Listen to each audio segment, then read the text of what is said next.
matin, en général, je parle très peu et je pense très peu. Donc comme je dois vous parler, il fallait prendre quelque chose d'un peu fort pour essayer de me réveiller. Voilà. Parce que je suis absolument contre les interviews le dimanche matin, normalement. Et même le matin en général. Donc ça ne peut que m'aider. Voilà. Je suis à La Rochelle pour beaucoup de choses en fait. D'abord parce que c'est un festival que j'aime beaucoup. Je crois que je viens à peu près depuis 30 ans quand même. Et puis par ailleurs, il y a Napoléon, on va en parler, mais il y a aussi Pagnol.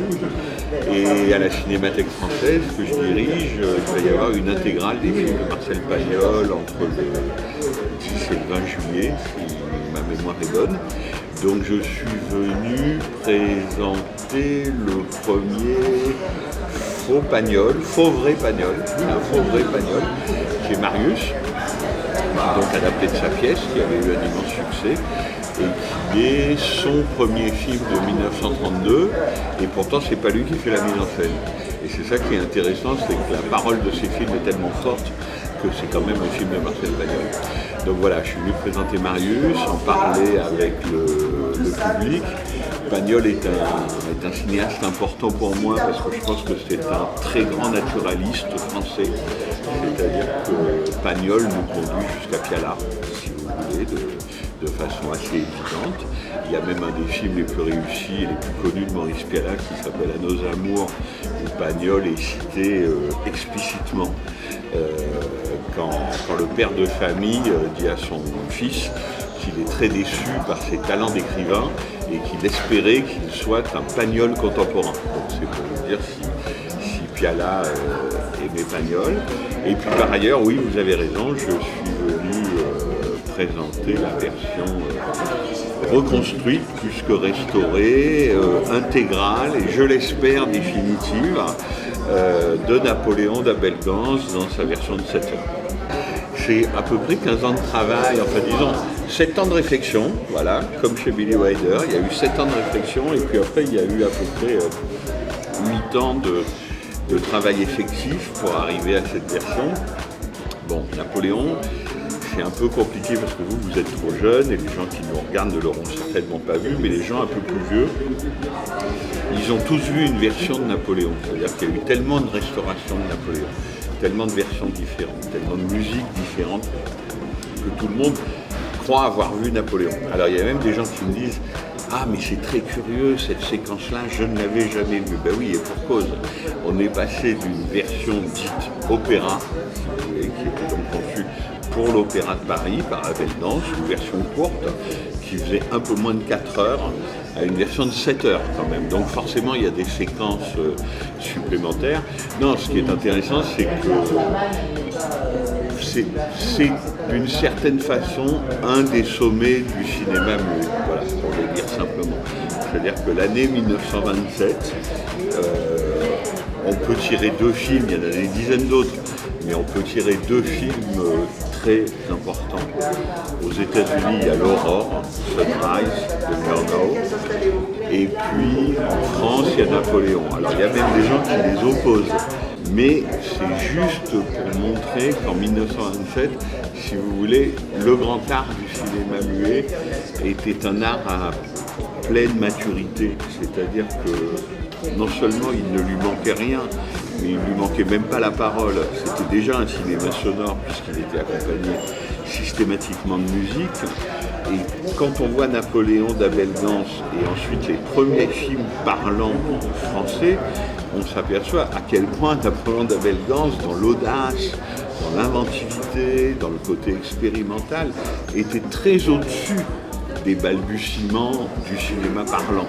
Mais c'est là où on peut rattacher Abel Gance, d'un côté, qui connaît ce summum d'inventivité à la toute fin du muet, qui va être balayé d'abord par l'arrivée du parlant, et puis quelqu'un comme Marcel Pagnol, qui ne s'intéresse au cinéma que justement parce qu'il est parlant, parce que sinon ça n'aurait eu aucun intérêt pour lui, il serait resté ce qu'il était, c'est-à-dire un homme de théâtre à l'époque.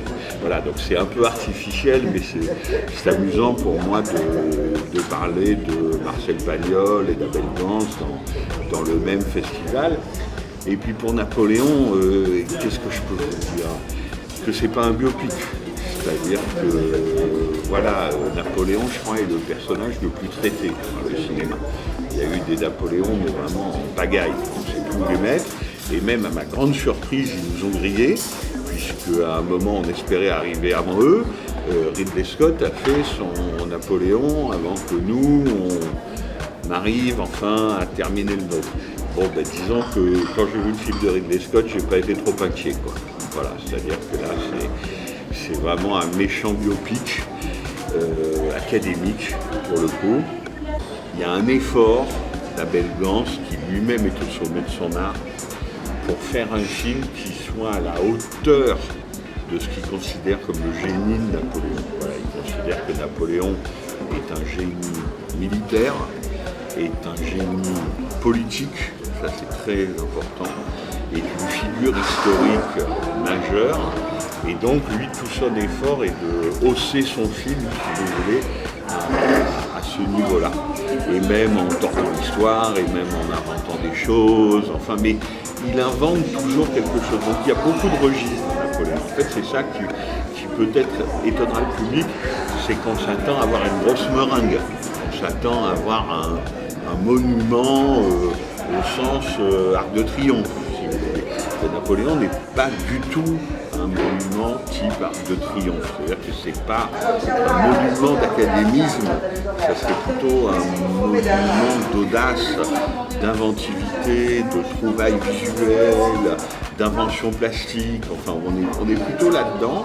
Écoutez, c'est une édition très riche, avec des cinéastes que j'aime profondément. Enfin, Marcel Pagnol, c'est vraiment un cinéaste intime pour moi.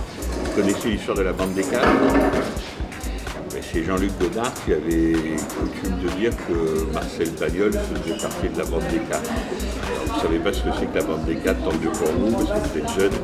C'était les quatre cinglés qui dirigeaient la révolution chinoise, la révolution culturelle chinoise. Alors Godard lui-même a été maoïste, comme vous savez, donc c'était une blague pour lui de dire la bande des quatre. Mais pour lui, la bande des quatre, ce sont les quatre cinéastes français qui, avant d'être cinéastes, étaient des écrivains et qui en plus écrivaient des pièces de théâtre. Et ces quatre écrivains français sont les seuls, selon Godard, dans les écrivains, à avoir fait quelque chose avec le cinéma. Alors il y a Marcel Pagnol, qui vient du théâtre et qui finira à l'Académie française. Il y a Jean Cocteau, adoré par Godard et la Nouvelle Vague. Il y a Sacha Guitry, bien sûr, lui aussi, qui vient du théâtre et qui, avec un film comme Le roman d'un tricheur, par exemple, va faire quelque chose avec le cinéma qu'on n'avait jamais fait avant lui. Et puis, il y a une fille, je vous rassure, c'est Marguerite Duras, qui elle aussi est un grand écrivain, a écrit des pièces de théâtre et a inventé pour son propre compte un cinéma qu'on n'avait jamais fait avant elle. Donc voilà, il y a Pagnol, il y a une très grande cinéaste moderne, qui est Chantal Akerman, c'est-à-dire que c'est quelqu'un qui commence à faire du cinéma parce qu'elle a vu les films de Godard, justement. Et que donc elle se dit, si Godard fait ça, moi aussi, je peux faire un cinéma à la première personne du singulier.